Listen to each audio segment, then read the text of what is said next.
Welcome everybody to a very special video here on my YouTube channel. Today we're going to be talking about the things that I've learned after being on YouTube for 5 years. Let's get into it.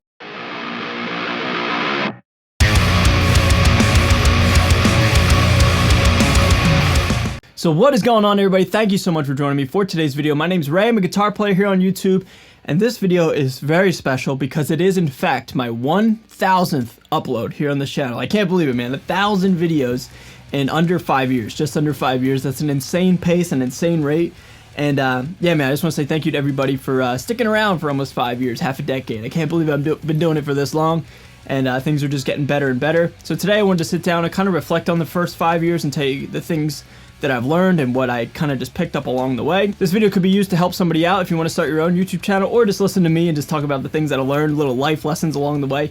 Anyway, man, I just want to just hang out with you guys and just chill, hang out, talk about, you know, my career on YouTube, my music career, and just hang out with you guys, okay? Now, before we talk about this video, the actual 5-year anniversary date is like March 29th, 2017, something like that. So this video is a little early, but I think I'll be in like Colorado on that date or something like that. So the fact that this is my 1000th video and it's, you know, the month of my 5-year anniversary, I just feel like this would be a cool, you know, way to commemorate it. So starting right off, number one, no one likes you and no one cares. Yeah, it's a real positive bulletin point. My headspace and where I was at when I first started, I had grown my Instagram to about 7,000 followers when I first started this YouTube channel.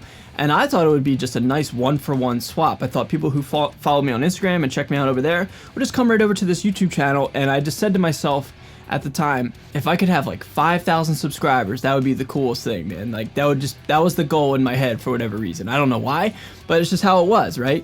And man, I had a real reality check when it took me nearly 2.5 years to get to 5,000. And I just realized, man, that like, you know, people don't care about me or care about, you know, just a no-name person, and that's fine, but like, you really have to provide value and content and entertainment to an audience for them to, one, subscribe, and two, to come back. So like, I learned that right away. It's like, just because you throw up, you know, a video on YouTube and you have a camera and you start talking to it, doesn't mean people are gonna like you, man. So like, it took me years and years to build a little bit of an audience, and now here we are almost 5 years now. I'd like to think I have a decent sized audience, but it was a very, very long road to get to even have a little bit of traction on this channel. So yeah, right off the bat, nobody really liked me and nobody cared what I had to do or what I had to say. So yeah, it was it's funny to look back on, but it was a really humbling experience for sure. Next thing I learned is I have to work harder for this YouTube channel than anything that I've had to work for in my life. Now, you know, I've done a decent amount of like manual labor jobs in my life, we'll say, but this YouTube channel is by far the hardest and the most tasking.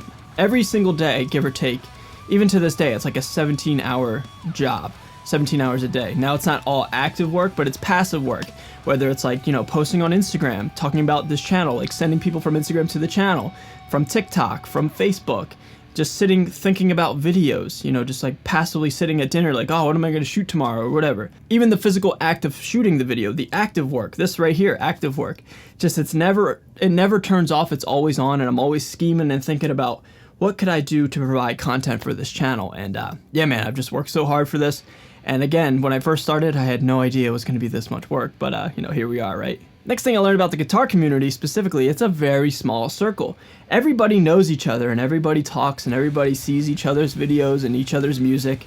We're all in the same bubble, unbeknownst to me. When I first started out, I thought there would be no way I could interact and engage and like meet some of my heroes on the internet and in real life, but through this YouTube channel, I was able to do so.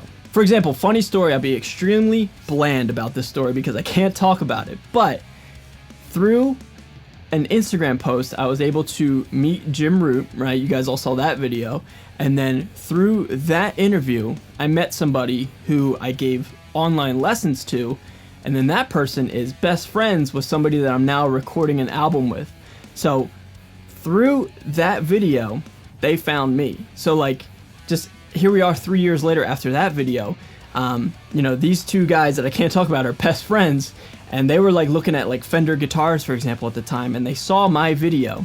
Then they heard I was doing lessons. One of them reached out to me, started doing lessons, and then now here we are, we're all recording an album together. So it's just funny how like we all kind of know each other, and it's all extremely close knit and small circle, and everybody talks and everybody everybody hangs out with each other on the internet. So it's funny how that works. And I had no idea it was that cool of a community when I first started. Next lesson I learned is to copyright your material, whether that's your intellectual property, your songs, your riffs, whatever. Make sure you do the due diligence and copyright your work. You know, you always hear the horror stories of the industry of people saying, you gotta copyright your work. Copyright your work. You know, people will always rip you off X, Y, and Z.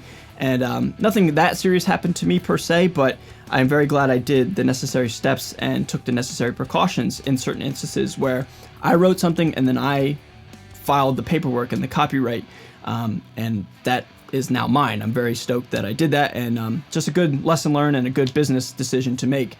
So I highly recommend that for you as an artist, as a creator. If you got a cool riff, a cool song, just get it copyrighted. It'll help you out in the long run, okay? Next thing I learned is everybody gets a shot in this industry. Now this is kind of a quote, and I'm paraphrasing from Sully Erna from Godsmack. I saw this in an interview. I can't find it anymore. I think it's been taken down on YouTube, but he said that, you know, everybody will get a shot in the industry, and it's just what you do with this shot and how you make it happen and how you make it beneficial, you know, to you and your career. I guess my shot was, you know, the Jim Root interview. I always just bring that up because that's literally how everybody found me, it seems. And that's kind of cool, you know, it's just like how I got my foot in the door, and I'm very thankful for that opportunity and forever grateful, right? So through that opportunity and through that one event, that one video, things just started to happen, and I started to pick up traction, and things just kind of manifested into, you know, where I'm at now. So like, I just view that moment in time as like my shot, my big break, as you will. Or if you will, excuse me. So now for you as a creator, as an artist, whatever that shot is, you know, who knows, right? We don't know. It's just, things just happen. But whenever you get an opportunity, a step, you have to take advantage of it and make the best of it. And, you know, it'll happen to everybody, whatever that is, however big, however small.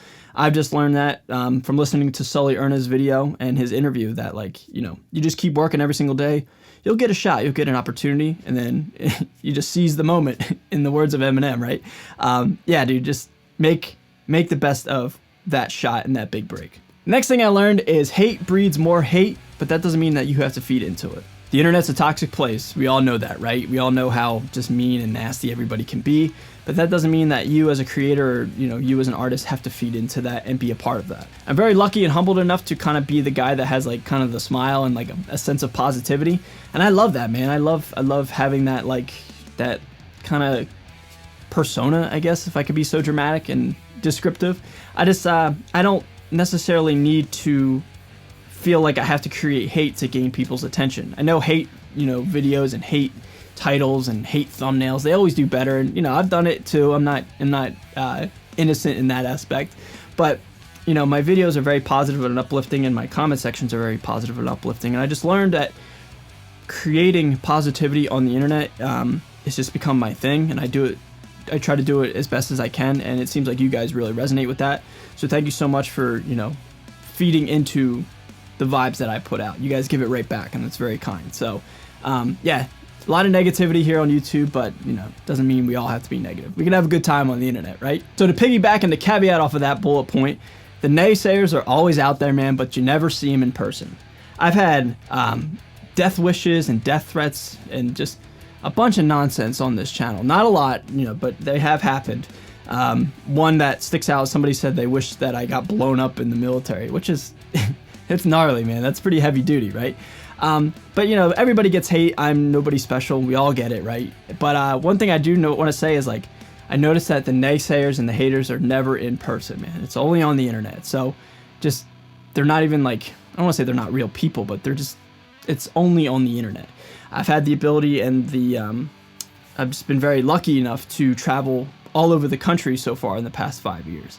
You know, all the way up the East Coast, down to Florida, over to California, and everywhere in between. I'm about to do a lot more here in about 2 weeks. You know, haters are going to be all over the world, but they just never come out. They just never come out and show their face in person, man. So I just say that as, like, you know, you got a lot of nasty people out there that don't want to see you succeed, but you know, they're never in person. It's only on the internet in the comments section. So I just wanted to bring that up as a talking point, just because, you know, I love meeting you guys at a show, at a convention, at a whatever.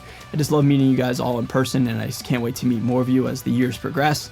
And I just love going out in public and meeting the people who dig what I like and what we like. That is just, you know, guitar and music, right? And the last thing I learned after doing YouTube for 5 years is to just show up every day, man. Just do something every single day.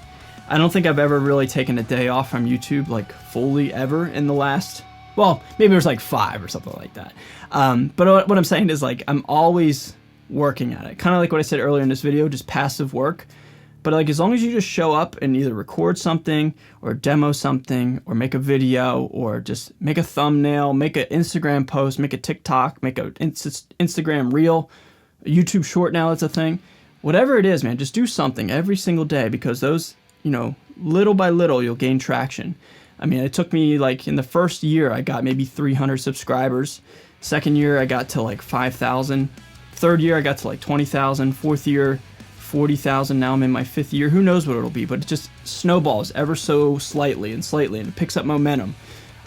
So I just wanted to say to you guys, if you're a creator, if you're an artist, just do something every single day. Write a riff every single day. Write a song every single day. Write something every single day. I don't know. Write a storyboard down if you're a YouTube creator. Just do something, man. Just do something productive and constructive. And just every single day, those little things that you do will add up and just snowball astronomically. And I feel like I'm slowly seeing all 5 years pay off.